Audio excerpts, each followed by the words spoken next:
अस्सलाम वालेकुम स्टूडेंट। आज हम क्लास 10th के एक इम्पोर्टेंट टॉपिक को डिस्कस करेंगे और हमारे टॉपिक का नाम है वेव मोशन।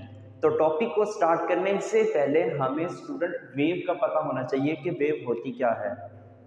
कि जब मैं किसी मीडियम के अंदर डिस्टरबेंस क्रिएट करता हूं तो वहां पे वेव्स प्रोड्यूस होंगी।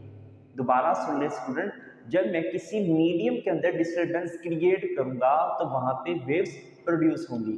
तो मैंने यही डेफिनेशन लिख रखी है कि wave is the disturbance produce in a medium is called wave. मतलब ये है कि जब मैं किसी मीडियम के अंदर डिस्टरबेंस क्रिएट करूंगा तो वहां पे वेव्स प्रोड्यूस होगी। अब वर्ड है डिस्टरबेंस, तो डिस्टरबेंस का मतलब ये है कि जब मैं किसी मीडियम के अंदर खलल डालता हूँ। डिस्टरबेंस का लफ्जी मतलब है खलल डालना।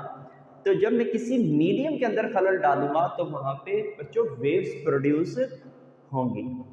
अब नेक्स्ट डेफिनेशन है वेव मोशन। वेव मोशन क्या होता है स्टूडेंट? वेव मोशन एक ऐसा मैकेनिज्म होता है जब मैं किसी मीडियम के अंदर डिस्टरबेंस क्रिएट करता हूं तो wave in the form of energy एक जगह से दूसरी जगह ट्रांसफर होगी। तो इस फिनोमिना को हम बच्चों नाम देंगे वेव मोशन का। तो स्टूडेंट मैंने यही लिख रखा है कि wave is the mechanism in which energy is transferred from one place to another place due to the disturbance in a medium. मतलब ये है कि जब मैं किसी मीडियम के अंदर डिस्टरबेंस क्रिएट करता हूं तो एनर्जी एक जगह से दूसरी जगह ट्रांसफर होगी। तो इसी मैकेनिज्म को बच्चों हम नाम देंगे वेव मोशन का। अब इन दोनों डेफिनेशंस को हम एक्टिविटी से अच्छे से समझते हैं। तो पहली जो एक्टिविटी है आपके बुक के अंदर वो है 10.1। तो waves producing by dipping a pencil in water tub. Student मेरे पास ये एक टब है। अब इस टब के अंदर मैंने ब्लू रंग का वाटर को फिल अप कर रखा है, तो ये मेरे पास बन जाएगा वाटर टब। अब वाटर टब के एक एंड पर मैंने पेंसिल ले रखी है और वाटर टब के दूसरे एंड पर मैंने यहाँ पे एक कॉर्क, रबड़ कॉर्क रख रखा है। अब बच्चों पेंसिल को जैसे मैं डिप करता हूँ, अब डिप करने के बाद मैं इस पेंसिल को अप एंड डाउन मूव करवाऊंगा। अप एंड डाउन मूव करवाने से वाटर में डिस्टरबेंस क्रिएट होगी और डिस्टरबेंस क्रिएट होने की वजह से यहाँ पे वेव्स प्रोड्यूस होती हुई नजर आएंगी आपको। अब ये जो रबर का कॉर्क है, जैसे ही वेव्स बच्चों यहाँ पे पहुंचेगी, ये जो रबर का कॉर्क होगा ये अपनी पोजीशन पे रहता हुआ ये भी ऑसिलेशन स्टार्ट कर देगा या वाइब्रेशन स्टार्ट कर देगा, जबकि जो वेव्स होंगी इससे बच्चों आगे पास हो जाएंगे। ये जो रबर का कॉर्क है जस्ट अपनी पोजीशन पे रहता हुआ ऑसिलेट करेगा। ये रबर का कॉर्क आगे मूव नहीं करेगा, ये याद रखें। रबर का कॉर्क जो है ये आगे मूव नहीं करेगा, जस्ट अपनी जगह पे रहता हुआ ऑसिलेशन स्टार्ट कर देगा। जस्ट वेव्स जो होंगी वो इससे पास हो जाएंगी। मटेरियल जो होगा रबर का, रबर कॉर्क जो है ये अपनी पोजीशन में रहता हुआ जस्ट ऑसिलेशन स्टार्ट कर देगा। आई होप स्टूडेंट यहाँ तक बातें समझ आ गई होंगी। अब हम थोड़ा सा इसको डीपली अंडरस्टैंड करते हैं। डियर स्टूडेंट, जैसे ही मैंने इस पेंसिल को डिप किया और अप एंड डाउन मूव करवाना शुरू कर दिया तो वाटर में डिस्टरबेंस क्रिएट होगी। तो वाटर में जब डिस्टरबेंस क्रिएट होगी तो वाटर की जो सरफेस पे पार्टिकल होंगे वाटर के वो ऑसिलेशन स्टार्ट कर देंगे। अब उन्हीं पार्टिकल की ऑसिलेशन से यहाँ पे जो वेव्स है जो आपको रेड रंग की नजर आ रही है वो प्रोड्यूस होगी। अब बच्चों वेव्स एक जगह से दूसरी जगह इन the form of energy transferred होगी और ये जो रबर का कॉर्क है ये अपनी जगह ऑसिलेशन स्टार्ट कर देगा। अब बच्चे क्वेश्चन करते हैं, सर जी क्या ये पार्टिकल भी एक जगह से दूसरी जगह मूव करेंगे? पार्टिकल मूव नहीं करेंगे, पार्टिकल कभी भी मूव नहीं करेंगे, जस्ट अपनी पोजीशन में रहते हुए अपनी ऑसिलेशन करेंगे। अब उन्हीं ऑसिलेशंस की वजह से यहाँ पे जो वेव्स होगी वो प्रोड्यूस होगी और इन द फॉर्म ऑफ एनर्जी बच्चों एक जगह से दूसरी जगह ट्रांसफर हो जाएगी और ये रबर का कॉर्क जो होगा ये भी ऑसिलेशन अपनी स्टार्ट कर देगा। आई होप स्टूडेंट ये बातें आपको समझ आ गई होंगी। अब हम नेक्स्ट एक्टिविटी स्टार्ट करते हैं 10.2। 10.2 एक्टिविटी ये है कि wave producing in a string, के एक स्ट्रिंग की मदद से हमने वेव्स को प्रोड्यूस करना है। स्टूडेंट, रस्सी के एक एंड को हमने रिजिड स्पॉट के साथ बांधना है, रस्सी का जो दूसरा एंड होगा उसको अपने हाथ में पकड़ना है आपने। अब स्टूडेंट हमने करना ये है, हमने फ्लिपिंग करवाना है अप एंड डाउन। जब मैं फ्लिप करूंगा तो होगा क्या बच्चों, इस रस्सी के अंदर वेव्स प्रोड्यूस हो जाएंगी। अब मैंने इस रस्सी पर एक पॉइंट P लेना है, तो स्टूडेंट होगा ये, जब रस्सी में मौजूद वेव्स का जो अपर पार्ट होगा, रस्सी में मौजूद वेव्स का अपर पार्ट होगा तो वो हमारा क्रस्ट बनेगा, और रस्सी में मौजूद वेव्स का जो लोअर पार्ट बनेगा हमारा, वो हमारा ट्रफ कहलाएगा। आई होप स्टूडेंट यहाँ तक बातें समझ आ गई होंगी।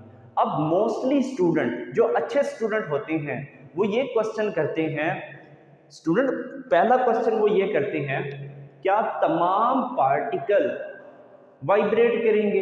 तो इसका आंसर है तमाम पार्टिकल्स वाइब्रेट नहीं करेंगे इन दोनों केस के अंदर।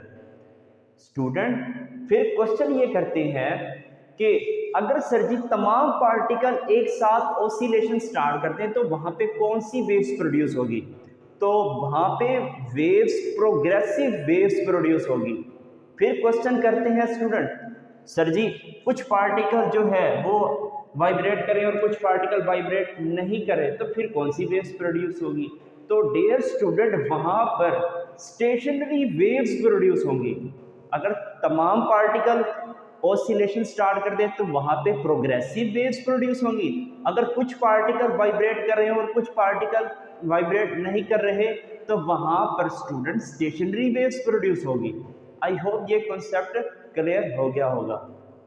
एक और क्वेश्चन पूछते हैं, क्वेश्चन ये पूछते हैं स्टूडेंट कि सर जी क्या तमाम पार्टिकल एक ही टाइम में ऑसिलेशन स्टार्ट कर देंगे? तो इसका आंसर है बच्चों, तमाम पार्टिकल जो है एक टाइम में ऑसिलेशन कभी भी स्टार्ट नहीं करते, बल्कि बच्चों इक्वल इंटरवल ऑफ टाइम में वो अपनी ऑसिलेशन स्टार्ट करेंगे। इसका मतलब ये है, लेट्स सपोज स्टूडेंट ये वाला जो क्रस्ट है ये 1 सेकेंड के अंदर प्रोड्यूस हुआ है, जो नेक्स्ट क्रस्ट बच्चों पैदा होगा वो भी 1 सेकेंड के अंदर प्रोड्यूस होगा। इसका मतलब ये है। आई होप स्टूडेंट ये बातें आपको समझ आ गई होंगी। अब दोबारा हम अपने टॉपिक की तरफ चलते हैं। अब इन बातों से हमने क्या सीखा? वेव्स हमेशा डिस्टरबेंस, वेव्स प्रोड्यूस होने के लिए मीडियम का डिस्टरबेंस होना लाजमी है, खलल लाजमी है भाई। तो यहाँ पे एक इंपॉर्टेंट लाइन लिखी है कि वेव्स रिक्वायर्ड वाइब्रेटिंग और ऑसिलेटिंग सोर्स। तो वेव्स प्रोड्यूस होने के लिए हमारे पास क्या चीज होनी चाहिए? सोर्स का वाइब्रेशन होना चाहिए या सोर्स का ऑसिलेशन होना चाहिए, तब हमारे पास जो वेव्स होंगी वो प्रोड्यूस होंगी। दोबारा सुन ले स्टूडेंट, जब कोई सोर्स वाइब्रेट करेगा या ऑसिलेट करेगा तो तब ही पॉसिबल है कि हमारी वेव्स प्रोड्यूस होगी। ये इंपॉर्टेंट लाइन है, ये एमसीक्यूज में आ सकती है। अब बच्चों नेक्स्ट वेव्स की जो एग्जांपल है वो है sunlight reach us through the waves. इसका मतलब ये है जो सूरज की रोशनी है हमारी अर्थ तक आती है वो इन द फॉर्म ऑफ वेव्स आती हैं।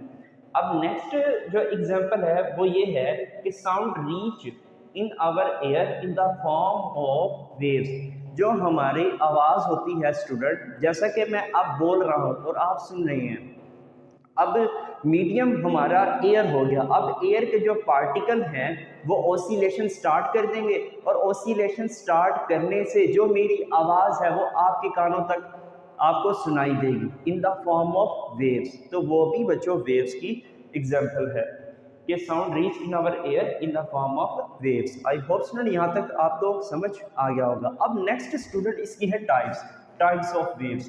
There are two types of waves. Waves की दो टाइप्स होती हैं। पहली जो टाइप्स है वो है मैकेनिकल वेव्स और दूसरी टाइप है इलेक्ट्रोमैग्नेटिक वेव्स। स्टूडेंट, वेव्स की काफ़ी सारी टाइप्स होती हैं, लेकिन आपकी बुक के अकॉर्डिंग जस्ट 2 टाइप्स है, आपने 2 टाइप्स को ही अंडरस्टैंड करना है। वेरी इंपॉर्टेंट शॉर्ट क्वेश्चन है ये, पेपर के पॉइंट ऑफ व्यू से एक इंपॉर्टेंट शॉर्ट क्वेश्चन है, इसमें कोई गलती नहीं होनी चाहिए। पहली जो टाइप्स है वो है mechanical wave. A waves which required any medium for the propagation is known as mechanical waves। मतलब ये है कि वो वेव्स होती है जिससे बच्चों मीडियम की ज़रूरत होती है, जिसे हम मैकेनिकल वेव्स कहते हैं। दोबारा सुन लें कि वेव्स को प्रोपगेट होने के लिए मीडियम की ज़रूरत पड़ेगी, जिसे हम मैकेनिकल वेव का नाम देंगे।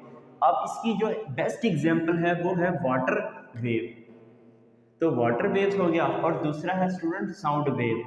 अब जो नेक्स्ट डेफिनेशन है वो है इलेक्ट्रोमैग्नेटिक वेव। इलेक्ट्रोमैग्नेटिक वेव्स वो वेव्स होती हैं जिससे बच्चों मीडियम की ज़रूरत नहीं होती है।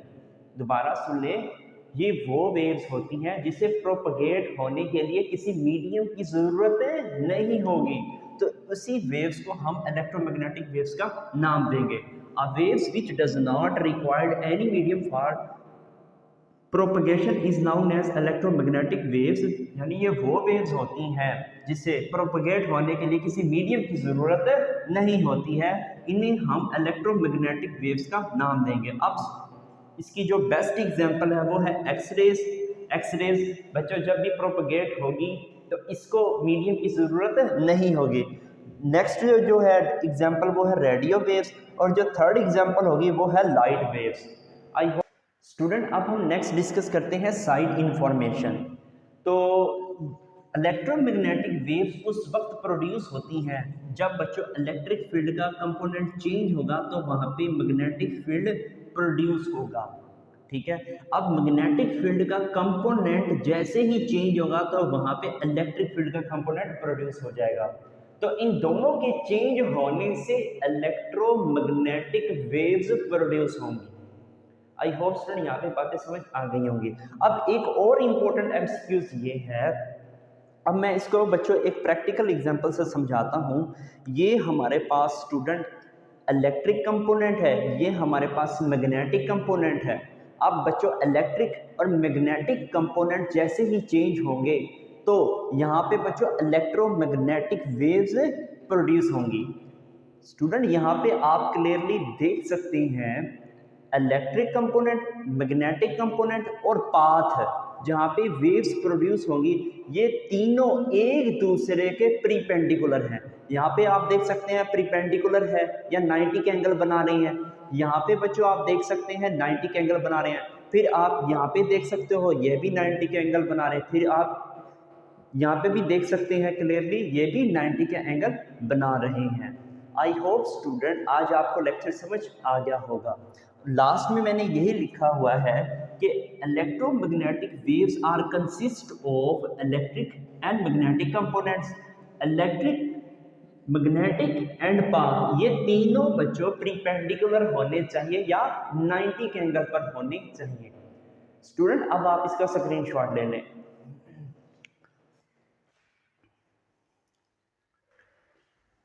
आई होप स्टूडेंट आज आपको लेक्चर समझ आ गया होगा। मिलते हैं एक और नए लेक्चर में, तब तक के लिए टिल देन अल्लाह हाफिज़।